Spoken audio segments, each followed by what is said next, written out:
Welcome back to Prop News Time. Here are the headlines for the day. Santa Cruz Chembur. Link Road Expansion. Project aims to ease congestion and enhance connectivity.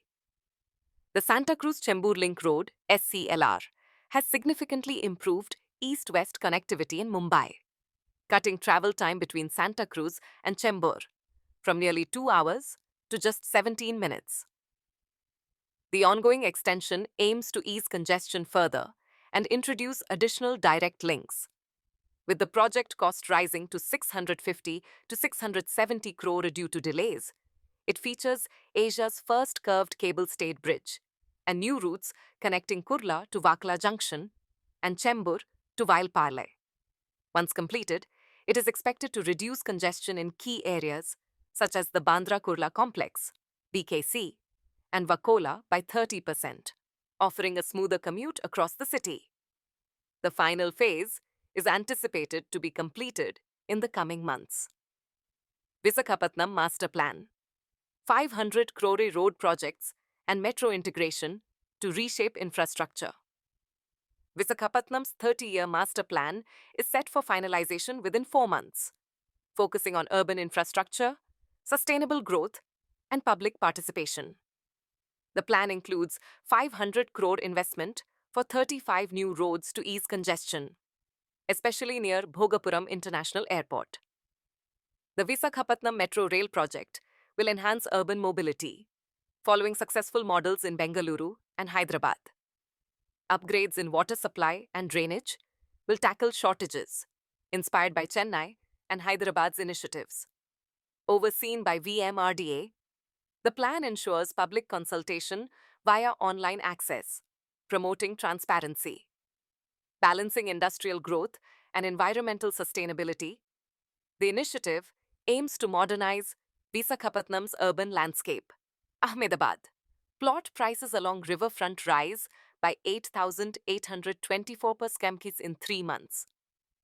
In Ahmedabad, development rights for a riverfront plot along Vallav Sadan have increased by 8,824 per square meter over 3 months, reaching 26,000 per square meter in November 2024.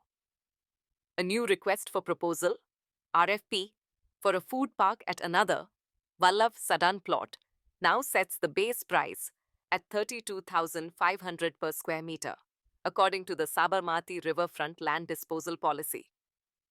Additionally, Lulu International Shopping Mall's Phat Latteru Jostar recently acquired a plot in Chandkheda along SP Ring Road for 519 crore via an online auction by the Ahmedabad Municipal Corporation.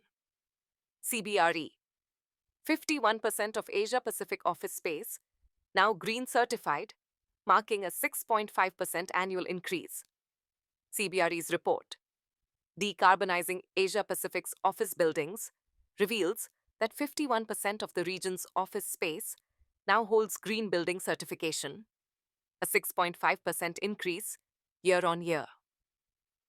This shift highlights growing commitment among landlords and occupiers to reduce carbon emissions and enhance property value. Ada Choi, CBRE's head of research for Asia Pacific, noted that while some occupiers delay net zero goals due to business expansion and AI-related energy demand, many are strengthening commitments by formally setting targets. Cities like Sydney, Melbourne, Singapore, and Tokyo lead in green adoption, while India and China are making steady progress. Green certified buildings command rental premiums of up to 4%, with the highest premiums seen in Mumbai, Hong Kong SR, and Bangalore. Mumbai property deals. Hermes Distillery acquires 10 apartments in Prestige Ocean Tower for 199.35 crore. Hermes Distillery has purchased 10 residential units in Prestige Ocean Tower, Marine Lines, Mumbai, for 199.35 crore.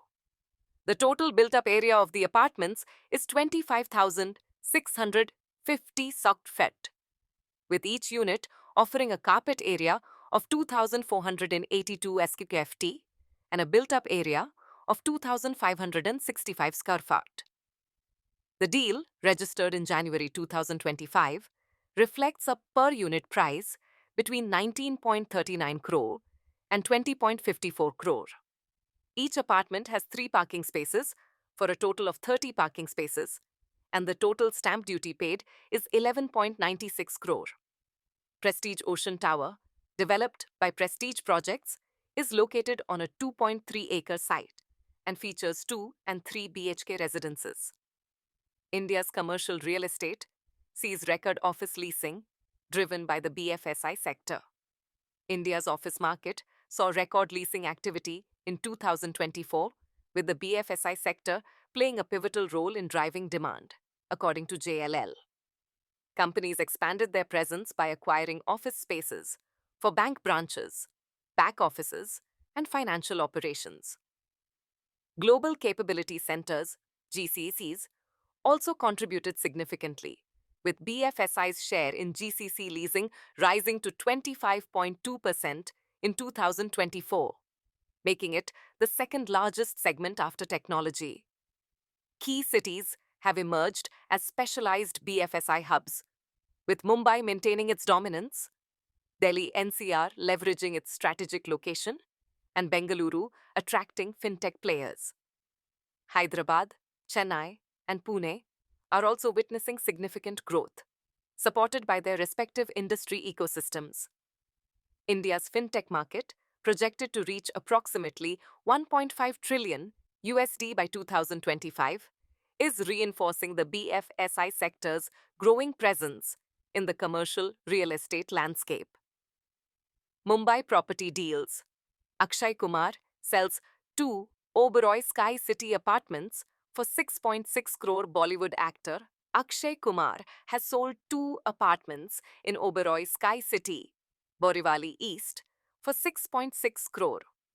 The transactions, recorded on March 20, 2025, involved a 1,080 square feet unit bought for 2.82 crore and sold for 5.35 crore, along with a 252 square feet apartment acquired for 67.19 lakh and sold for 1.25 crore. This is his third sale in the project this year, following 2 earlier transactions in January and March.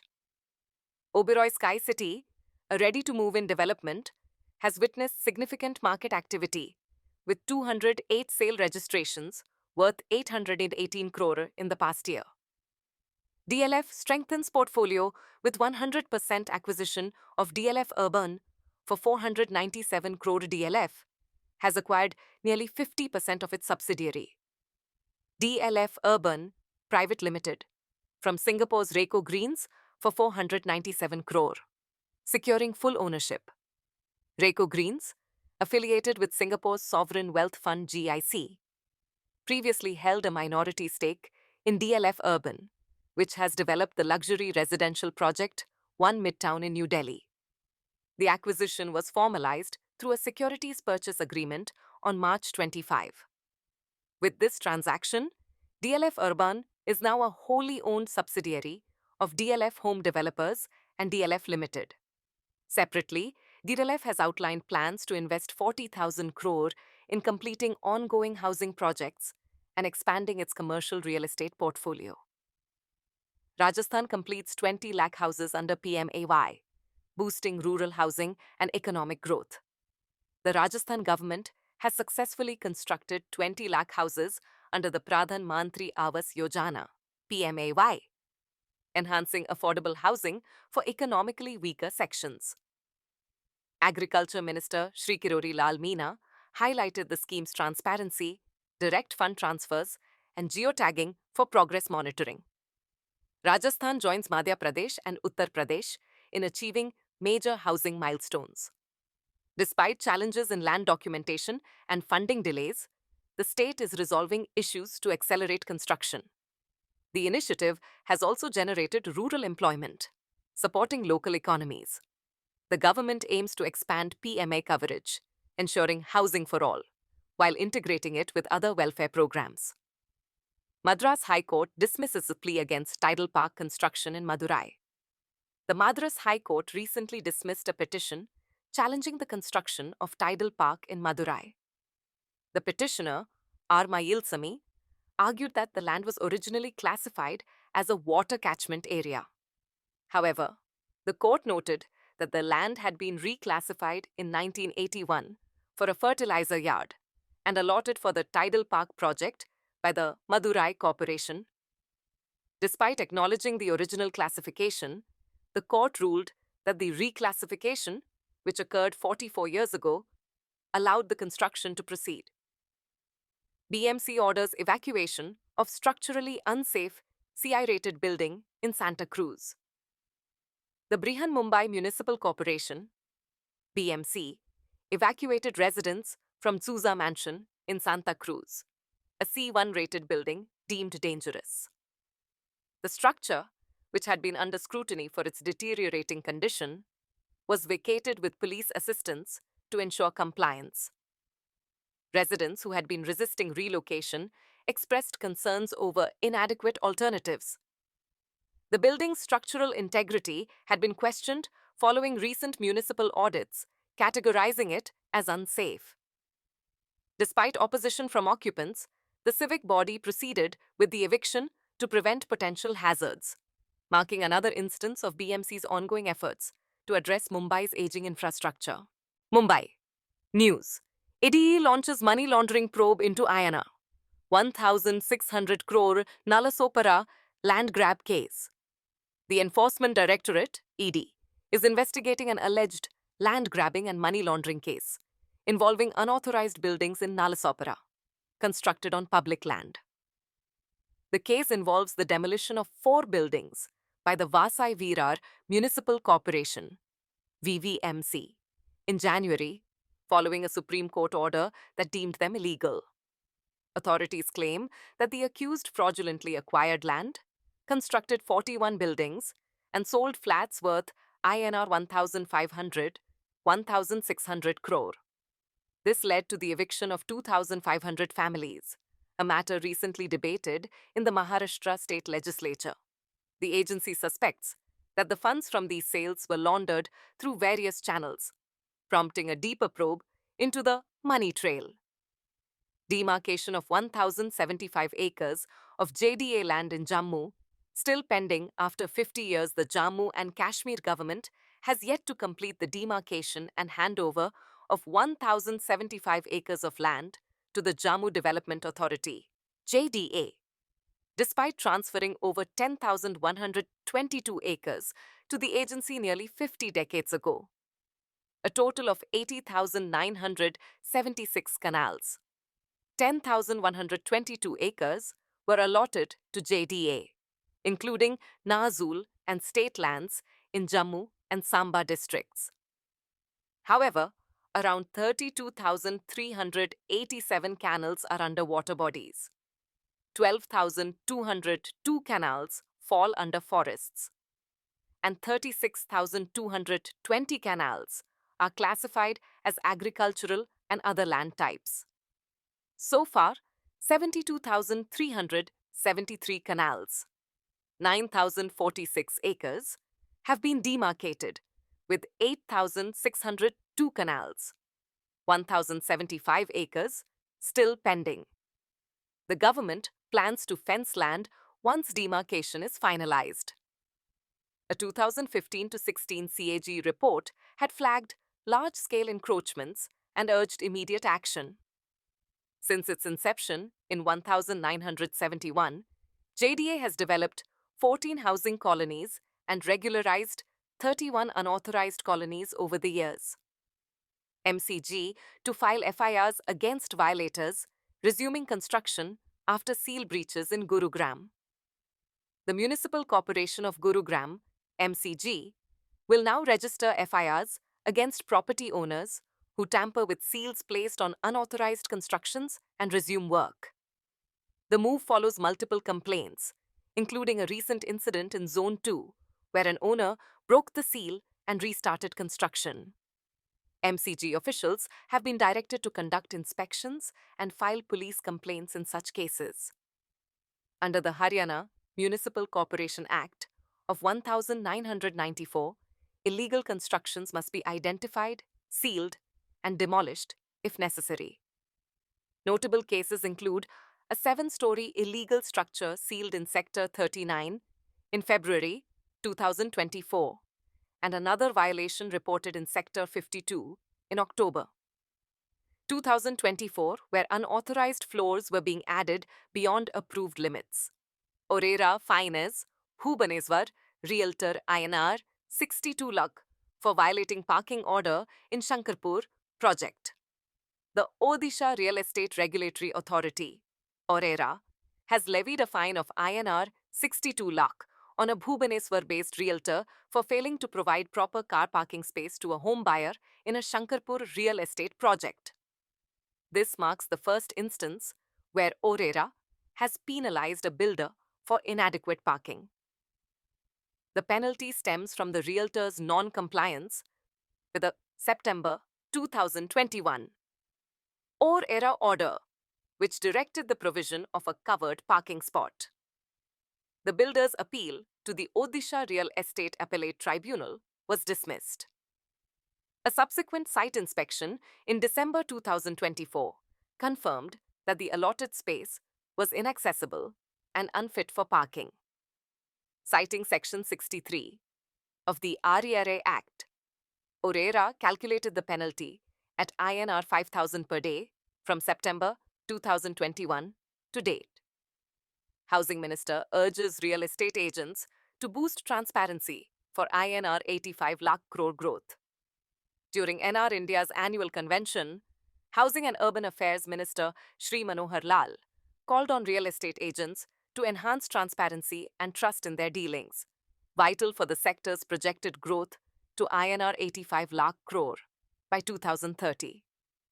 Highlighting agents as key intermediaries between developers and consumers, he stressed the adoption of global best practices and advanced technologies. LL also referenced key reforms like the 2016 RERA law and the allowance of 100% FDI to boost the sector's efficiency and ease of doing business. He noted that by 2047, 50% of India's population will reside in urban areas, up from 35% currently. Mahadevapura leads Bengaluru in property tax collection, but faces highest default rate. Mahadevapura, Bengaluru's tech corridor, has generated INR 928 crore and 50 lakh in property tax, leading all BBMP zones. However, it also has the highest default amount at INR 32 crore and 17 lakh, or 3.46% of the total demand. Vacant properties contribute to the largest outstanding balance, indicating underutilization. Other zones, such as East, South, and West, also face significant defaults, with a total of INR 156 crore and 43 lakh uncollected across all zones. The BBMP is facing a INR 390 crore shortfall, with chronic defaulters continuing to evade payments despite multiple enforcement efforts. S&P Global lowers India's GDP growth forecast for FY26 to 6.5%. S&P Global has revised India's GDP growth forecast for the fiscal year ending March 2026, lowering it to 6.5% from its earlier projection of 6.7%. The ratings agency noted that while domestic demand is expected to remain strong, economies in the Asia-Pacific region could face challenges due to increasing US tariffs and a broader pushback on globalization. Despite these external pressures, India's emerging market dynamics are likely to support overall economic momentum. Chandigarh MC to auction. 7.7 acres of land in Manimajra for INR 250 to 300 crore. The Chandigarh administration's urban planning department has approved the layout and zoning plan for a housing society in Manimajra, allowing the municipal corporation, MC, to auction 7.7 acres of prime land. The project, which includes 5 residential pockets with a permissible floor area ratio, FAR, of 2.0, could generate INR 250 to 300 crore in revenue. Manipal Hospitals to file for an INR 3,200 crore IPO in June, targeting a INR 44,000 crore valuation. Manipal Hospitals is preparing to file for an IPO by June and has shortlisted investment banks, including Kotak Mahindra Capital, Citi, and Morgan Stanley, to manage the offering. The hospital chain, backed by Singapore's Temasek, aims to raise INR 3,000 to 3,200 crore through a partial stake sale, valuing the company at around INR 44,000 crore.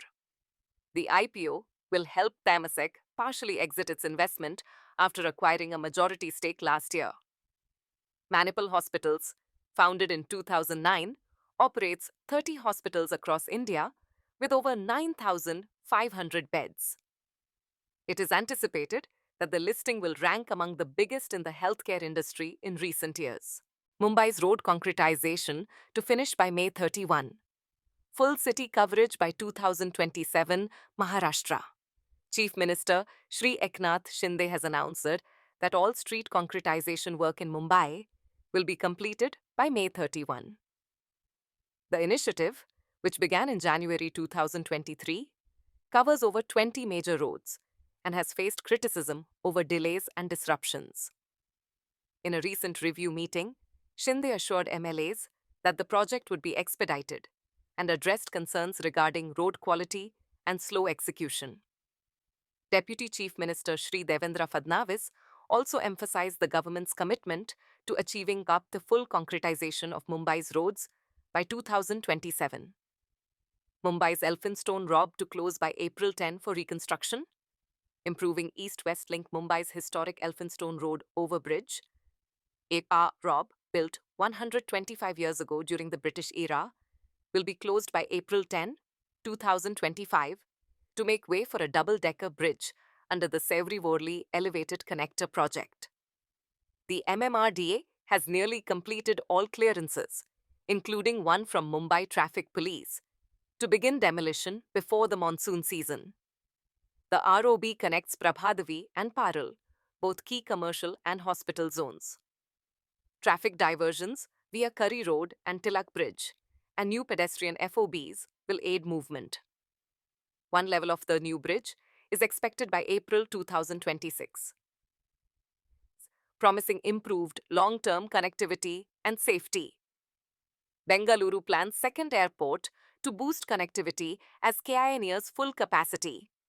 By 2033, Bengaluru is moving ahead with plans for a second international airport to meet its rising air traffic. The Airports Authority of India will conduct a feasibility study from April 7 to 9, 2025 on 3 shortlisted locations, 2 near Kanakapura Road and 1 near Magadi Nelamangala. With KIA projected to reach 92 million passengers by 2033. The study, funded by INR 1 crore 21 lakh from KSIDC, will assess technical and environmental viability.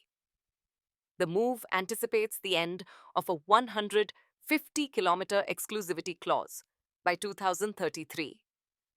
Like Mumbai's Navi Mumbai Airport and Delhi's Jewar Airport, Bengaluru aims to expand capacity in time for its future growth. Coimbatore Airport expansion begins with INR 29 crore boundary wall tender by AAI. The Airports Authority of India, AAI, has initiated the next step in Coimbatore Airport's expansion by issuing a tender worth INR 29 crore to construct a 16.7-kilometer precast boundary wall, with completion expected in 456 days. The tentative master plan outlines a 2-phase project featuring a new passenger terminal with 20 aero bridges, a cargo terminal, an air traffic control technical building, and an extended runway from 2,990 to 3,810 meters. Additional facilities will include a bus stand, multi-level parking, a new approach road, and 3 hotels. Passenger capacity is projected to surge from 3.63 million to 15 million annually by 2030, with daily flights increasing from 33 to 60. Minor modifications to the plan are underway to address structural considerations. Noida International Airport to start domestic flights in June. International by mid-2025 Noida International Airport is expected to begin domestic operations in June, with stakeholders aiming to complete internal construction of the terminal's domestic section by mid to late May.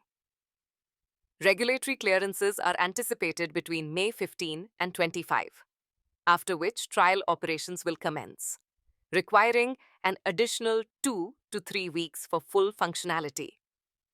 While over 90% of construction work is complete, the international wing of the terminal is set to be operational only by June 25, 2025.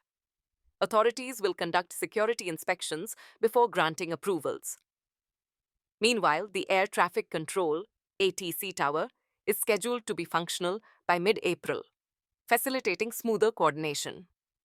Kinet seeks INR 500 crore loan from PNB to start Vande Bharat train production in Maharashtra. Kinet Rail Solutions, an Indo-Russian joint venture, has sought a working capital loan of INR 450 to 500 crore from Punjab National Bank (PNB) to begin next year's Vande Bharat sleeper train production at its Latur facility.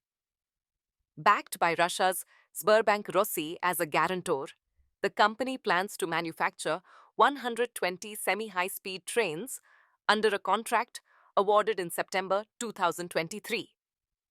Delays in train configuration discussions had earlier stalled funding, but with the railways reverting to the original 16-coach plan, production is set to proceed. The prototype is expected by June 2026, followed by testing and full-scale manufacturing. AI boom and hyperscaler expansion drive $6.5 billion investment in India's data centers. India's data center industry has attracted over $6.5 billion in investments through private equity, joint ventures, and acquisitions from 2014 to 2024, according to a report by Anarock Capital. The sector has witnessed a 139% increase in capacity, rising from 590 MWs in 2019 to 1.4 GWs in 2024. Mumbai and Chennai dominate the market, contributing 70% of the country's total IT power capacity, with Mumbai alone accounting for 49%. Noida, Bangalore, Pune, and Hyderabad are also key players, supporting an overall occupancy rate of 76%. The industry has become a hotspot for hyperscalers adopting the own and operate model, with Hyderabad leading in land acquisitions at 69%, followed by Mumbai at 22% and Pune at 9%. Looking ahead, AI-driven workloads are expected to fuel demand for advanced data center infrastructure, requiring innovations like liquid cooling, high rack densities, and robust floor load capacities. That's a wrap for today. Tune in tomorrow for the latest headlines.